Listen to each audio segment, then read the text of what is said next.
Hello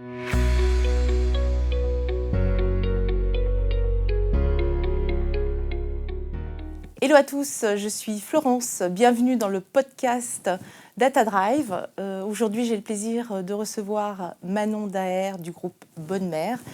Nous allons avoir une interview intéressante, passionnante et très pétillante. Bonjour Manon. Bonjour. Manon Daher du groupe Bonne Mère. Quel est ton parcours dans l'automobile et qu'est-ce que tu as fait avant? Parce que je crois que tu as eu une autre activité avant l'automobile. Que j'ai plusieurs vies. Je suis un chat, tout à fait. Déjà, merci pour l'invitation, Florence. Mon premier métier, je vendais des documentaires aux chaînes de télé étrangères. Donc, superbe expérience. J'ai fait ça pendant un peu plus de 3 ans. Et après, j'ai monté une plateforme de vente en ligne de vêtements de jeunes créateurs, femmes, enfants, avec tout un volet seconde main. Et encore une fois, superbe expérience, mais au bout de 2 ans, il fallait manger.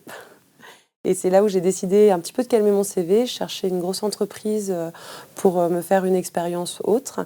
Et là, le bouche à oreille familial a fait que j'ai appris que la Diac, qui est la filiale financière de Renault, maintenant qu'on appelle Mobilize, mais je reste Diac dans le cœur, recrutait. Et c'est comme ça que je suis rentrée dans l'automobile.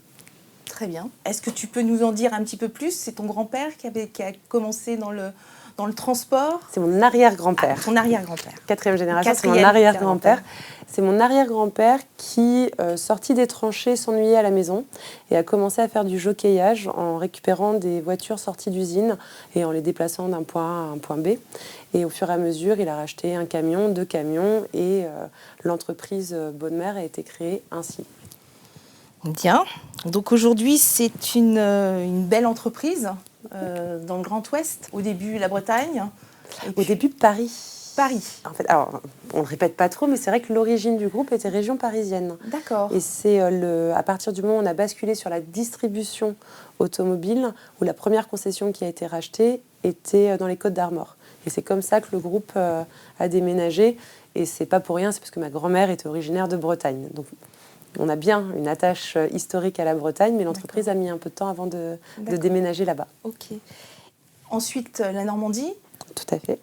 Après, donc la location de véhicules vous fait descendre un peu sur Bordeaux et Toulouse et un peu sur Strasbourg également. C'est ce que tu nous disais tout à l'heure. Exactement. Le gros de l'activité est concentré en Bretagne, Normandie, et puis on empiète un petit peu sur les Pays de Loire.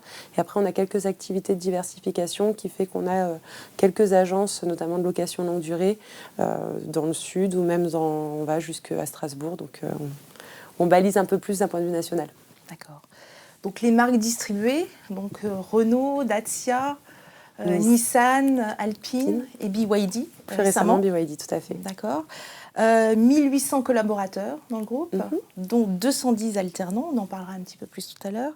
Un chiffre d'affaires aux alentours d'1 milliard et 43 000 véhicules vendus VNVO avec une proportion 50-50. Projet 50-50. On dira. À peu près.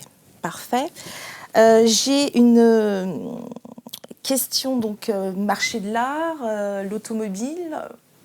Donc la voiture, c'est pas forcément une passion au départ? C'est la voiture en tant que telle, pas plus, même si je suis très fan de Formule 1 et même si j'aime le design et l'objet automobile. Par contre, la passion, c'est le secteur auto. J'ai toujours baigné dedans. Mon père est rentré dans l'auto quand j'avais 2 ans et toute mon enfance a été quand même bien rythmée au rythme des opérations portes ouvertes, du jeu de la clé et des exposés faits dans les salles de rapport vendeurs. Donc, si, je suis un peu tombée dedans toute petite, j'avoue. Quel a été ton plus grand accomplissement professionnel dans le monde de l'automobile à ce jour? C'est compliqué, je trouve, de répondre sur un événement, parce qu'il y a plein de projets dont je suis très fière. Oui. Et surtout, je suis très fière du travail d'équipe qui a été mené, que ce soit chez Renault, enfin à la Diac ou après chez Renault, que ce soit sur des restructurations de départements, sur d'autres projets liés à la mobilité. Côté Bonne Mère, on a notamment sorti en pleine période de Covid, sorti de terre notre centre de reconditionnement de véhicules d'occasion. Mais je crois qu'en fait, le plus grand accomplissement, il est maintenant, il est demain, il est continu. En fait, quand on reprend une entreprise familiale, on n'est pas sur un sprint, on est sur un marathon plus. Et donc c'est le quotidien et la façon dont on construit jour après jour le groupe en espérant le faire tenir encore plus de 100 ans qui fait que je suis très fière aujourd'hui. D'accord. Ok. Oui, est-ce qu'on peut revenir sur ton parcours chez Renault, Tout à fait. s'il te plaît? Alors moi, j'ai eu un passage rapide. Alors, je suis arrivée en tant que manager affaires au niveau de la DIAC. Donc, c'était tout ce qui était animation de vente de financement dans les concessions auto. Je suis passée par la direction régionale de Lille. Et après, j'ai intégré le marketing toujours DIAC, donc Mobilize France, sur les sujets digitaux, notamment véhicules d'occasion, vente en ligne, véhicules d'occasion. Après, j'ai récupéré la direction d'un département de data marketing où là, j'étais toujours Mobilize, mais j'avais un mandat de gestion au nom et pour compte de Renault. Et je travaillais notamment sur tout ce qui était ciblage, scoring des campagnes marketing de Renault France. Et mon dernier poste chez Renault, j'ai basculé, je suis partie au corporate côté Renault, où j'étais directrice sur tout ce qui était expérience client liée aux nouvelles mobilités. D'accord, intéressant. Donc en tout, le parcours chez Renault, ça a duré combien de temps? Un petit peu plus de 7 ans. 7 ans. Et Voilà. là, dans le groupe Bonne Mère, ça fait...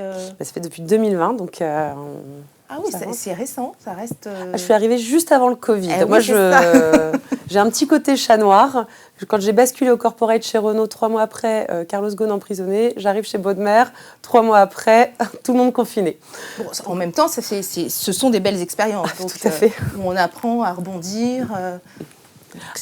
Ça a été un accélérateur en termes d'intégration incroyable. Alors, je ne souhaite pas de revivre des confinements tels qu'on l'a vécu en 2020, mais c'est vrai que quand on arrive, alors je suis en binôme avec mon cousin Germain, on reviendra j'imagine sur notre organisation un peu après, mais on a été nommés tous les deux en janvier 2020. Et finalement, qu'en mars, confiné, et l'enjeu et les urgences auxquelles on a dû faire face ont fait que ça a été un accélérateur en termes d'intégration et de cohésion d'équipe assez fou. En effet. Alors, merci pour ce lancer. Donc, l'organisation, la gouvernance, comment ça s'organise? Ton papa, à un moment donné, va vous laisser un peu plus les rênes. Il est sympa, il nous les laisse déjà pas mal, je dois avouer. L'avantage qu'on a, c'est que mon père a été assez visionnaire sur sa transmission, donc on a opté pour une transmission longue. On est arrivé en tant que directeur général adjoint en 2020, et là, c'est établi qu'à partir de l'année prochaine, mon père aujourd'hui, même s'il n'a pas le titre de PDG, mais a les fonctions de PDG, donc gardera le titre de président à partir de l'année prochaine, et je serai vice-présidente pendant 3 ans. Au bout de 3 ans, Thibaut deviendra vice-président. Et à l'issue de ces 3 ans, mon père se retirera complètement.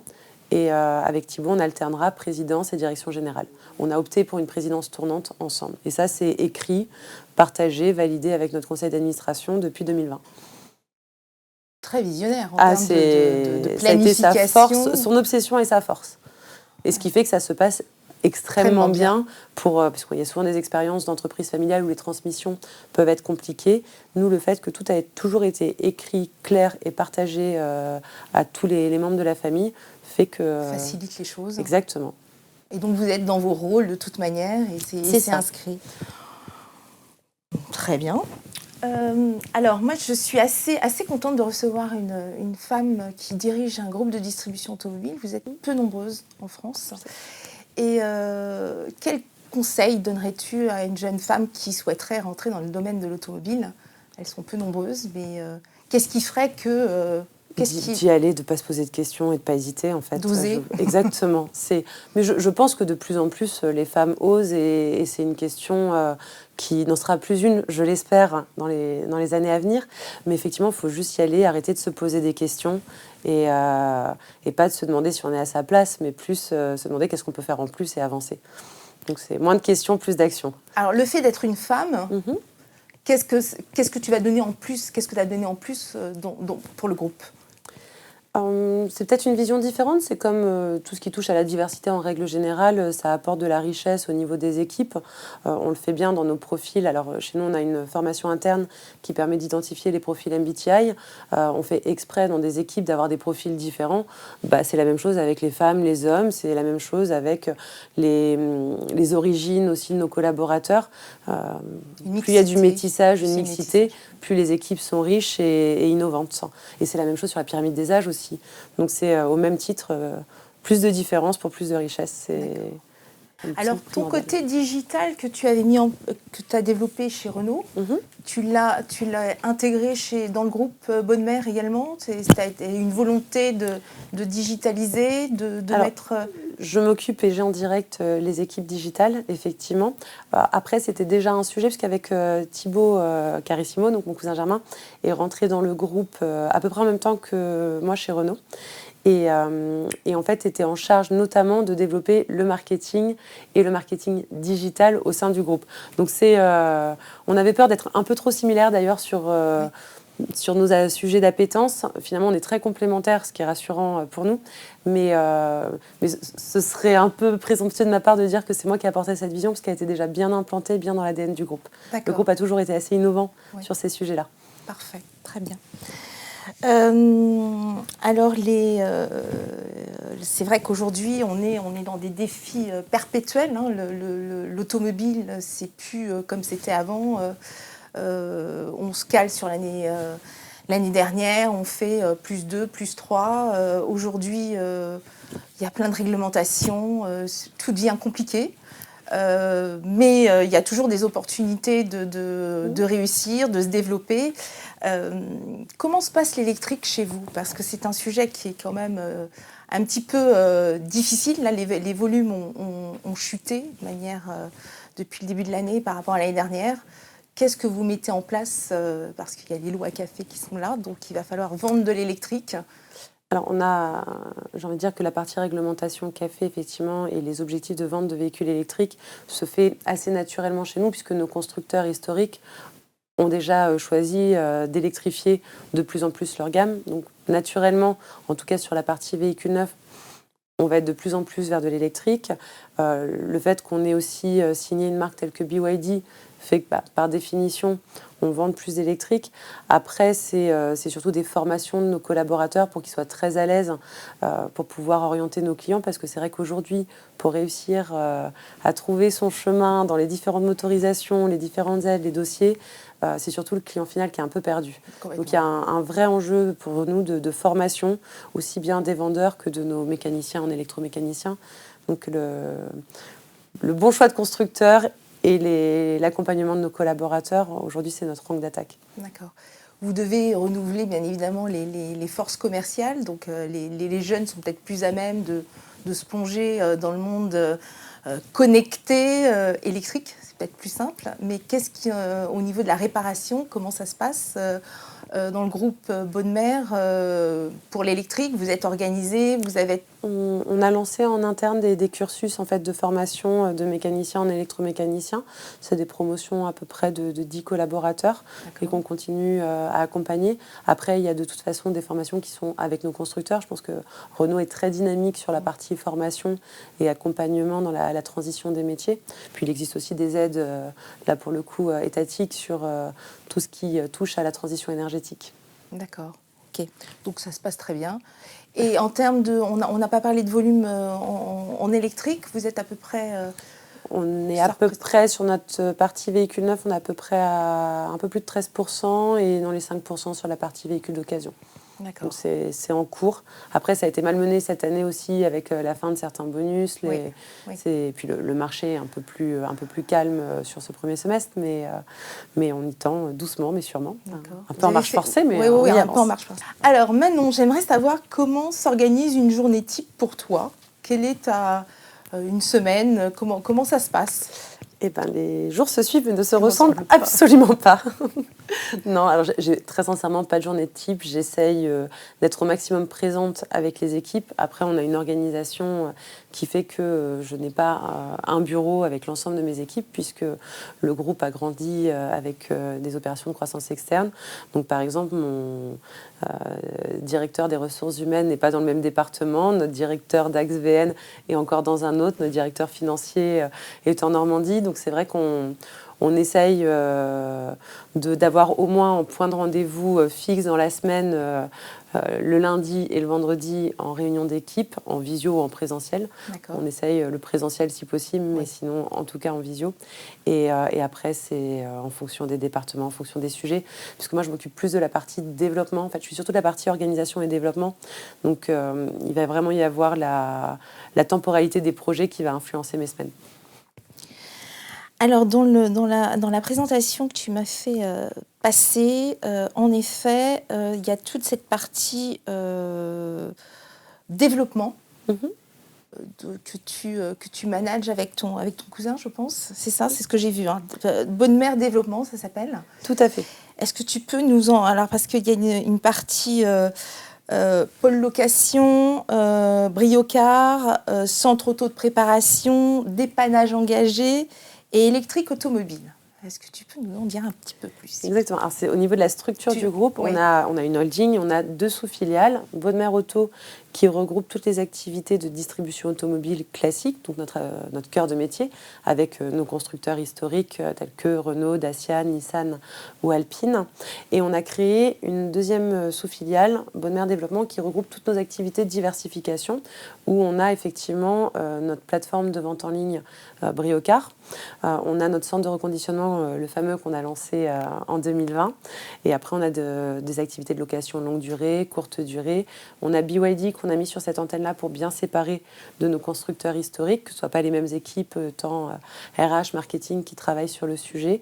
Et depuis l'année dernière, on a effectivement centralisé notre activité de dépannage. Alors, en termes d'organisation et au nombre de collaborateurs, donc vous êtes 1800, donc 210 alternants. Comment ça s'organise? Alors, nous avons un directeur des ressources humaines qui est très actif sur ce sujet-là. C'est un engagement qui existe, qui avait été pris par mon père de 10% d'alternance. Il a décidé que finalement, ce n'était pas suffisamment ambitieux. Donc maintenant, le nouvel objectif, c'est 15%. Mais effectivement, on croit beaucoup à l'alternance. C'est un vivier pour nous de recrutement intéressant. Ça permet de trouver des jeunes, de les former. On a un peu plus de 50% qui restent habituellement chez nous après, qui sont fidèles à l'entreprise, qui apportent des regards différents. On en parlait sur la mixité et la diversité. Et c'est vrai qu'on est très, très preneur sur l'alternance. On est moteur et c'est une fierté pour nous de pouvoir accueillir chaque année plus de 200 alternants. D'accord. La promotion interne aussi, ça fait partie des... promotion pour devenir manager également. Donc, Oui, on a plus de... Alors, je n'ai pas les derniers chiffres, mais on était à plus de 77% de nos managers sont issus de la promotion interne. D'accord. Donc, on a des programmes effectivement de formation. On est en train de les retravailler aussi pour ne pas attendre que les gens soient nommés pour les former. Et pour pouvoir, grâce au comité carrière, proposer à nos collaborateurs une vision de l'évolution chez nous et les formations adaptées. Donc, vous souhaitez fidéliser les collaborateurs? C'est un plaisir. On les prend de l'alternance et on a même l'amicale des seniors avec qui on est toujours en contact. C'est vrai. Oui. D'accord, donc les pots de départ à la retraite et ça continue après. Et ça continue après. Oui. On a effectivement, ça a été une initiative d'anciens collaborateurs qui ont créé une amicale des seniors avec qui on reste en contact, qui reçoivent toujours le journal interne, parce qu'on a un journal papier. Oui, j'ai vu qu'il y avait le journal. Exactement, le Bonne Mère Info. Le Bonne Mère Info. Et donc l'amicale des seniors reçoit toujours le Bonne Mère Info chez eux 4 fois par an, et avec des déjeuners et des rencontres sur site. Ah oui, donc l'accompagnement continue même après. Pour ceux qui le souhaitent, ils ne sont pas forcés, mais en tout cas c'est toujours un plaisir. Parfait.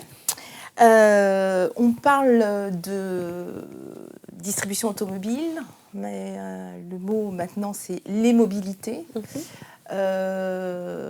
Donc en effet, l'automobile, les transports, les dépanneuses chez vous, les véhicules électriques. Est-ce qu'il y a des envies de faire autre chose en termes des vélos, je sais pas, du caravaning, il y a du bateau, parce que vous êtes quand même sur la grande partie ouest.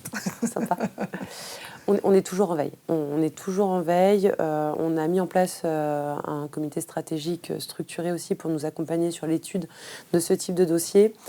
Sur tout ce qui touche aux nouvelles mobilités, notamment le vélo, l'autopartage. On on est plutôt sur des petites initiatives, des tests. Aujourd'hui, il n'y a pas un business model suffisamment rentable pour nous faire dire d'accord, c'est l'avenir du groupe et on bascule et on y va à fond. Donc on est plus en veille et à essayer. Et on regarde aussi sur tout ce qui est croissance externe, toujours satellite à la mobilité, quelles sont les opportunités. D'accord. Donc pour l'instant, le vélo, vous avez un petit peu essayé le... Le vélo, on avait étudié un dossier, une boîte qui était magnifique d'ailleurs, basée à Vannes, qui était plus sur du vélo musculaire, alors qu'on était plus, nous, à vouloir regarder des pistes de diversification sur du vélo électrique. Oui. Après, une fois encore, la rentabilité, on a eu des grosses opérations de croissance externe l'année dernière, parce qu'on a racheté des succursales Renault, on a centralisé l'activité de dépannage plus BYD. Oui, donc là, on a un petit peu calmé le jeu. 2024. Et pour l'instant, effectivement, la rentabilité qu'on perçoit sur ces types de modèles, mobilité douce ou autopartage, ne nous fait pas basculer. Bon, après, on travaille à livre ouvert avec d'autres groupes qui, eux, ont lancé ces activités. On échange avec eux pour voir éventuellement si c'est intéressant, qu'est-ce qui fonctionne, qu'est-ce qui fonctionne moins. Mais pour l'instant, on n'a pas passé le pas, en tout cas. D'accord. Et je suis pas sûre qu'on le passera. Ouais. Vous travaillez, alors c'était aussi, merci pour cette transition, donc le travail avec, pas uniquement avec le groupe Bonne Mère, mais avec d'autres groupes de distribution, des bonnes pratiques, que vous échangez beaucoup. Tout à fait, je trouve qu'on a l'avantage d'avoir, alors déjà il y a beaucoup d'entreprises familiales dans l'automobile, il y a beaucoup de ce que j'appelle de groupes un peu jumeaux qui sont sur des histoires familiales un peu identiques qui sont justement en cours de transmission. Et on a une nouvelle génération qui est en train d'arriver, assez solidaire. Et c'est, je trouve, hyper agréable de travailler dans ces conditions-là, où on est tous d'accord sur le fait que les enjeux... alors on est très content que nos vendeurs soient en concurrence, c'est pas le sujet, mais qu'entre nous, finalement, on est dans un secteur qui est en telle transformation, qui connaît une telle transformation, qu'on a tout intérêt à échanger, à effectivement nous faire des retours d'expérience sur qu'est-ce qui a fonctionné, qu'est-ce qui ne fonctionne pas, et de voir comment on peut mutualiser nos efforts pour pouvoir réussir cette transition. C'est quelque chose de nouveau. Il y a toujours eu une solidarité et une élégance dans le business auto, en tout cas, que ce soit à la génération de mon père ou même de mon grand-père. Il y avait un sens des affaires avec des groupes. Alors, il y a toujours des personnes qui n'ont pas joué le jeu, mais des groupes amis, ce qu'on appelle les clauses de non-agression. On ne va pas aller débaucher dans les groupes voisins. Mais effectivement, non, je pense que ça existait avant et ça l'est d'autant plus vrai aujourd'hui. Très intéressant cet échange avec les différents groupes de distribution. Et moi, j'ai une question sur la relation client, parce que je suis très proche aussi des besoins des clients et de savoir comment vous arrivez à redynamiser à chaque fois, vous réinventer sur quelle relation client pour vendre des voitures correctement. Qu'est-ce que vous mettez en place ? C'est un sujet très large. Alors, peut-être plus pour l'électrique, parce que c'est vraiment ce qui va... Non, je ne sais pas si c'est quelque chose de nouveau, je n'ai pas le sentiment, parce que ça reste pour moi du bon sens dans la relation client, à savoir l'écoute, le conseil, la transparence, alors la transparence d'information.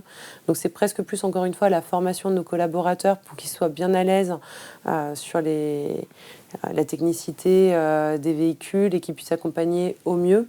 L'univers du digital fait aussi qu'on se retrouve avec des clients qui sont surinformés. Et donc, c'est d'être le plus présent, on répond à tous les avis clients, on s'assure avec nos standards téléphoniques qu'un client ne reste pas 3 heures à essayer de joindre la concession qui a sa voiture. Alors, je ne dis pas que tout est parfait, mais en tout cas, il y a beaucoup d'efforts et de ressources qui sont mis pour aller dans ce sens-là. Parce que la fidélisation est un enjeu stratégique pour l'ensemble des groupes de distribution et ça passe notamment et surtout par un bon suivi client et un relationnel sain. D'accord.